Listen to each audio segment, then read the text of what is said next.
Hello, ഇന്ന് വന്നിട്ടുള്ളത് ഒരു ഈസി മാംഗോ സാഗോൻ്റെ റെസിപ്പി ആയിട്ടാണ്. അതിനായിട്ട് 500 ml പാല് ഒരു പാനിലേക്ക് ഒഴിച്ചു കൊടുക്കുക. അതിലേക്ക് 3 ടേബിൾ സ്പൂൺ സാഗോ എന്ന് പറഞ്ഞാൽ സാബൂനരിയാണ് കേട്ടോ.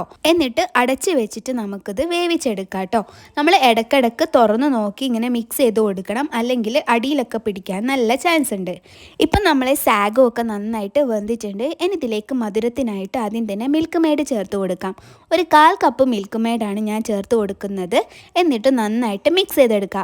നിങ്ങളുടെ കയ്യിൽ മിൽക്ക് മെയ്ഡ് ഇല്ലെങ്കിൽ പഞ്ചസാര 1/2 കപ്പ് ചേർത്താൽ മതി. ഇനി ഒരു 1/4 കപ്പ് പഞ്ചസാരയും കൂടി ഞാൻ ചേർത്ത് കൊടുക്കുന്നുണ്ട്. അപ്പം 1/4 കപ്പ് മിൽക്ക് മെയ്ഡും 1/4 കപ്പ് പഞ്ചസാരയാണ് ചേർത്തിട്ടുള്ളത്. ഇനി മിൽക്ക് മെയ്ഡ് ഇല്ലെങ്കിൽ 1/2 കപ്പ് പഞ്ചസാര ചേർക്കുക, അങ്ങനെയാണ് കേട്ടോ. എന്നിട്ട് നന്നായിട്ട് മിക്സ് ചെയ്തെടുക്കുക.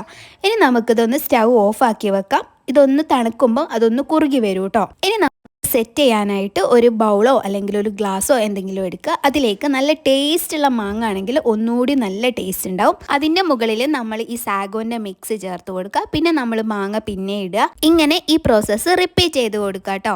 അപ്പം അടിപൊളിയായിട്ടുള്ള മാംഗോ സാഗോ ആണ്. നന്നായിട്ട് തണുപ്പിച്ചിട്ട് കഴിക്കുക. അപ്പം എല്ലാവർക്കും എന്തായാലും ഇഷ്ടമാവും. ഇഷ്ടമായിട്ടുണ്ടെങ്കിൽ എൻ്റെ ചാനൽ ലൈക്ക് ചെയ്യുക, കമൻറ്റ് ചെയ്യുക, എൻ്റെ പ്രീവിയസ് വീഡിയോസൊക്കെ കാണുക. നിങ്ങളെ ഫ്രണ്ട്സിനും ഫാമിലിക്കും ഒക്കെ ഒന്ന് ഷെയർ ചെയ്ത് കൊടുക്കുക. പിന്നെ പുളിയുള്ള മാങ്ങയൊക്കെ ആണെങ്കിൽ അത്ര ടേസ്റ്റ് ഉണ്ടാവില്ല കേട്ടോ. അപ്പോൾ നല്ല പഴുത്ത നല്ല ടേസ്റ്റുള്ള മാങ്ങ എടുക്കാനായിട്ട് ശ്രദ്ധിക്കാം. അപ്പം എല്ലാവർക്കും ഒരിക്കൽ കൂടി താങ്ക് യു സോ മച്ച്. അപ്പം ഓക്കെ, ബൈ.